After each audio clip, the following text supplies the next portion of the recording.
What's up, guys? Matt here, coming at you with a boatload of upgrades for the Evo Pro. Is all of this necessary? Probably not, but it's nice to have all of these options. A couple things we got here are totally going to change the performance of this truck, and we're really going to focus on those. But we'll take a look at most of this stuff, and very excited to get a hold of some of this stuff. So right away, I know you guys are wanting this. So here is your part number for this axle to help eliminate the torque twist. Don't completely eliminate it, but it helps a lot. So this is the axle that I put on the Fury wagon. It's all the same axle. What this does is it's been redesigned so that we can flip this diff cover. So on the stock setup here, you'll see this ring gear is on this side. We need to take it out, flip it around, put it on this side. Then we're going to move this drive shaft to this shaft here, and that's going to help our torque twist.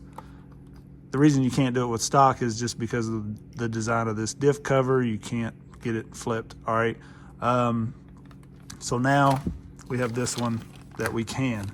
So very excited to get this installed.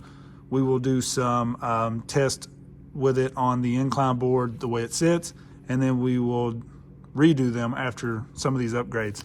The other thing I'm definitely getting to is the overdrive. So here's your part numbers, if anybody's wondering. I looked this part number up. These are 12 bucks, but they were out of stock. So I don't know when this stuff is gonna be in stock. Hopefully it will be soon.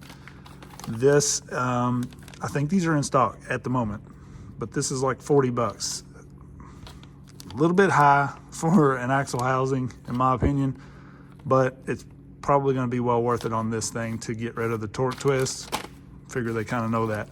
The front axle to match, they were nice enough to send that.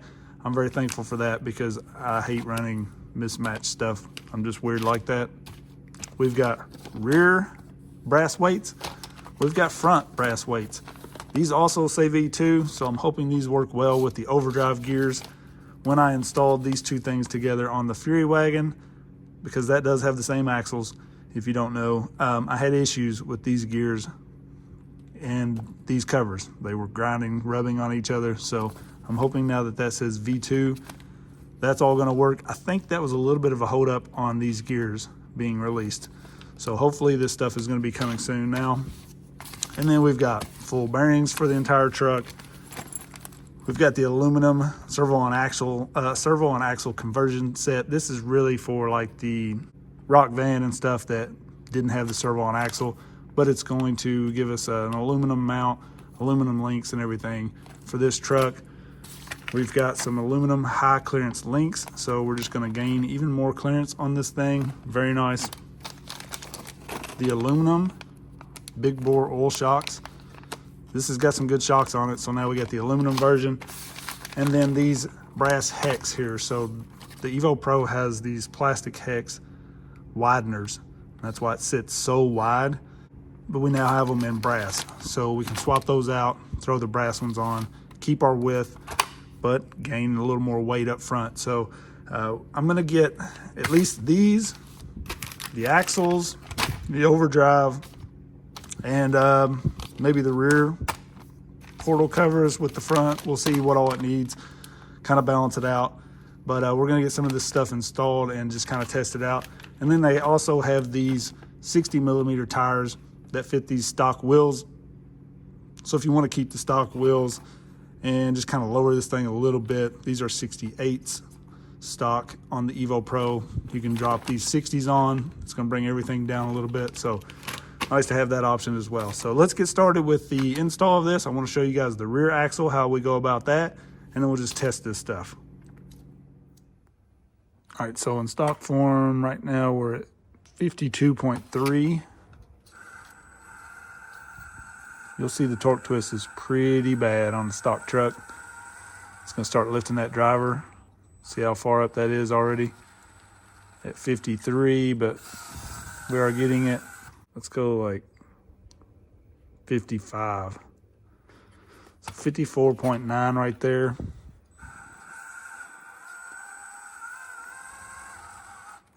And we're dumping out. Let's try it again.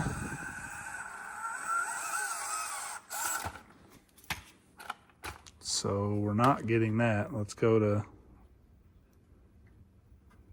53.2.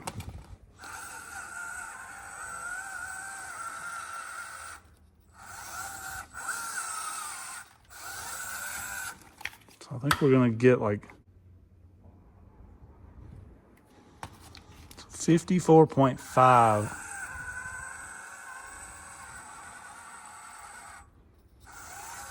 I think that's really about all we're gonna get, because even that, if you hit it wrong, you're gonna loop out.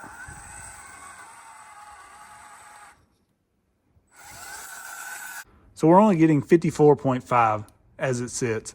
Somewhere between there and the 55, we're losing it. So 55 wasn't possible at all. Let's get the overdrive and this rear axle swap on and kind of eliminate some of that torque twist, and then we'll see what we can get with just those two upgrades, and then we'll go from there, adding a little bit of brass and stuff.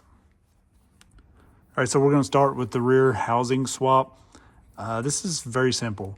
Be careful. I removed the wheels. Be careful when you pull these off. The CR18 has the tiniest pins in the axles. I mean, it's so tiny. And I've had a lot of people ask, they've lost those and are like, where can I get them? And you know what I do? I take the pins, the body pins. A lot of times you can just cut one of those and they'll fit. So like these, if you've got any extras from the axials or anything, that fits in there. See? So just cut you a piece off of there. It works. Trust me, I've had to get by with it. So that will work. Now we're going to pull the shocks and the links off.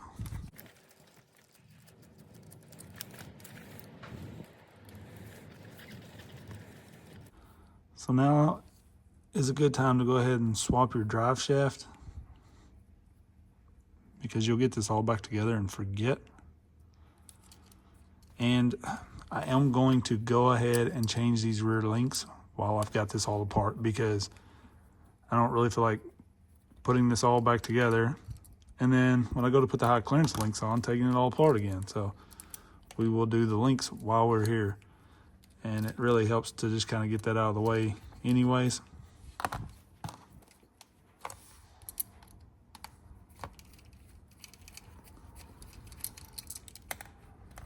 One thing I normally do is I almost always just leave the stock plastic links. If they line up with what, the high clearance links you're using, it's just less weight, I'll leave the stock uppers.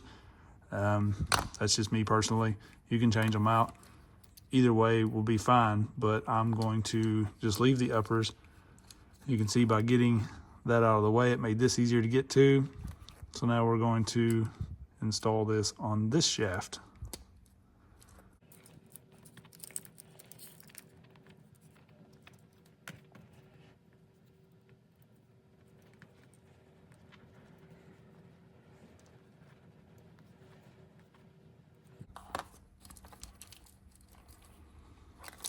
All right, so now that's good.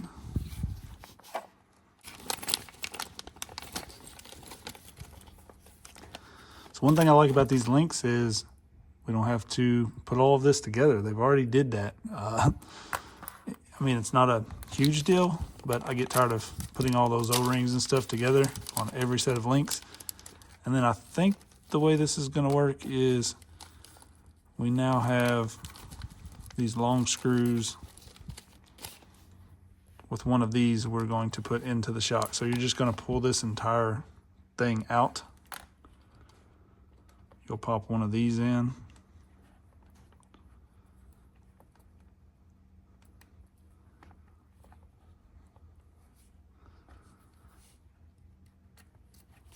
You can use your driver just like that. Pretty simple. All right, so I believe this is how your link should look. This screw here, you may want to put a little Loctite on it, because you don't want to crank it down or this will bind and won't move. So you got to leave it a little bit loose. I mean, you can tighten it down, but don't get it too tight. And if you've got Loctite on it, then hopefully it won't back out on you. But I believe that's how we're gonna sit, because when the axle goes back on, we're gonna be like this. Very nice.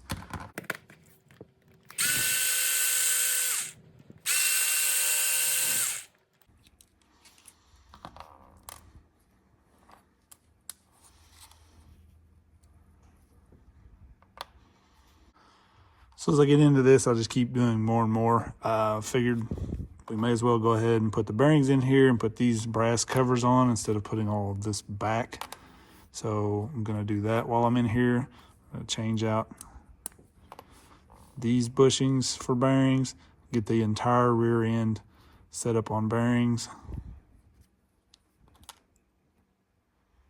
Ooh, there's a spacer on that. Don't lose that. Didn't realize it. So behind that bearing right here, there's a tiny little washer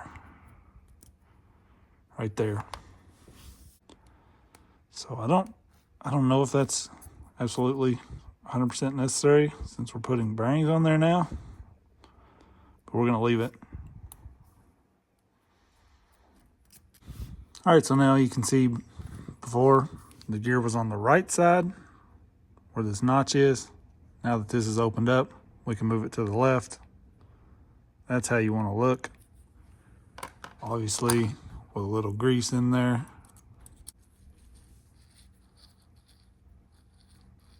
Nice and smooth. There we go. So one thing you may want to do here is move your upper link back a hole or two to roll that axle up. You can see that drive shaft hanging down a little bit. So it's kind of tight to get in there, but I think it's definitely going to be a worthwhile move. All right, so I ended up moving this upper link mount from this front hole back to the middle. All the way back was too far, but right there at the middle gives us enough clearance that the drive shaft isn't going to hit now. I rolled that axle back just a little bit. Look at the clearance we've got there. Really, really nice. And I like how these links are nice and clean. They don't have the big rod end sticking up here like the ones we've seen before for this truck. Very clean flow right there. Nice. All right, so I thought I would show you what just the rear axle does in case anybody wanted to know. So we are now sitting at, let's get to 55.5.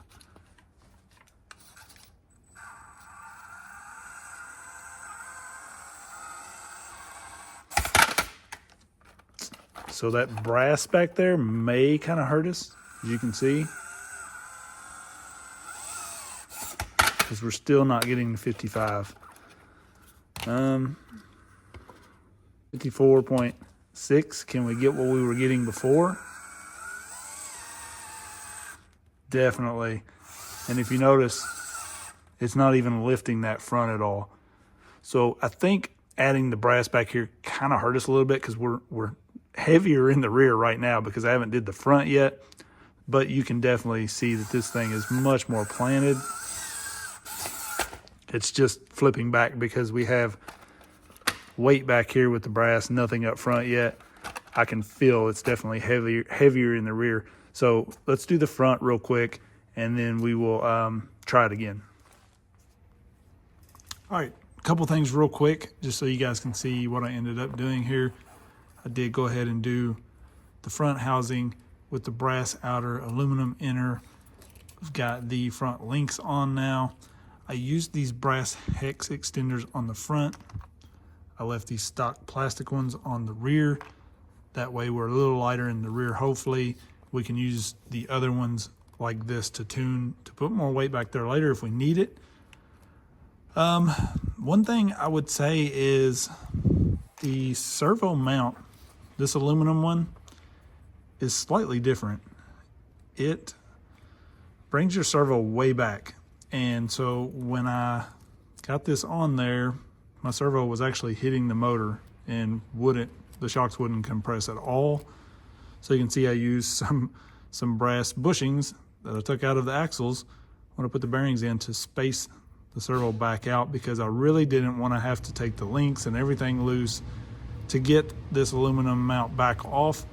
So this mount is made slightly different. It's hard to tell here on camera, but this one normally sits like right here, so that's exactly where I've got this thing mounted now, is how the stock one sits. So this mount, just know it's not a simple bolt on. It is slightly different, and your servo will hit the motor, as you can see in the picture here. But now, with that spaced out, with those bushings on each side of the servo, everything's fine, getting full travel. It's all nice and loose and free. So I haven't put the servo arms on yet. I'm gonna go ahead and run it like it is, just because I'm tired of wrenching. And I wanna show you guys how this is gonna work now. So we got everything installed. The overdrive gears are in here. High clearance links on. Look at the clearance on this guy now. Absolutely love it. Very, very good upgrades. Everything went together. Super simple besides that servo mount.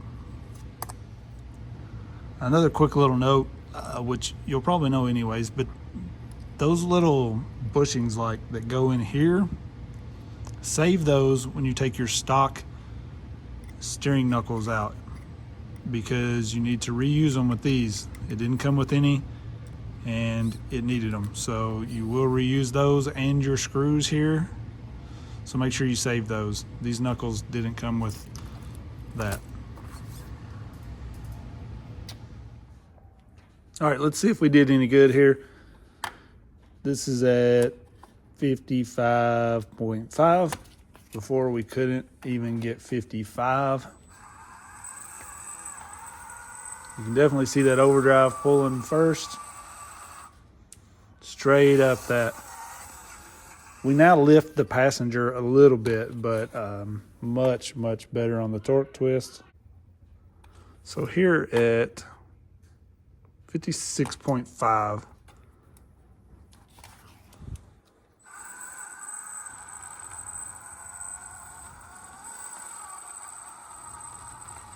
So we're getting that, slipping off the board there.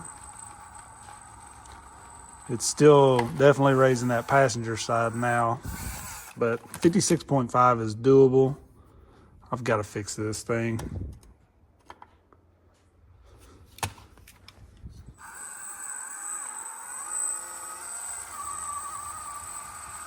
So you can see there, it will do that 56.5 basically. So between there and 57 is where we lose it. We could drop this down on a little smaller tire. These are some very big tires, the 68 millimeter range. If we went with something a little more like the Scramblers or something like that, dropped a little, we could probably gain a degree or two, honestly. With the high clearance links, we gain some clearance anyways, so that's probably not a bad idea. I may try that at some point. Overall, this upgrade here is definitely huge, just for the torque twist. And then the overdrive, you can see it pulling. It is definitely working well. So overall, this is going to help us out quite a bit in climbing, even though, you know, we got a couple degrees out of it on our incline. I think we're going to notice it more as we just crawl with this thing. So you guys let me know what you think about these upgrades. I absolutely love the color of these axles. They match the truck very well. Looks sick. So I'm thrilled with these upgrades so far. I may actually pull the brass off of the rear and just test it without the brass on the rear and see if it's able to kind of pull that rear up a little better without that. But even as it sits, I'm pretty happy with the upgrades, and I think we can get a little more out of this thing with some more work. So let me know what you think about it. Are you going to pick up any of these upgrades? And definitely look for more to come on this little truck, because I absolutely love the look of it overall, and just the performance is great for the price. So I appreciate you guys watching. Peace.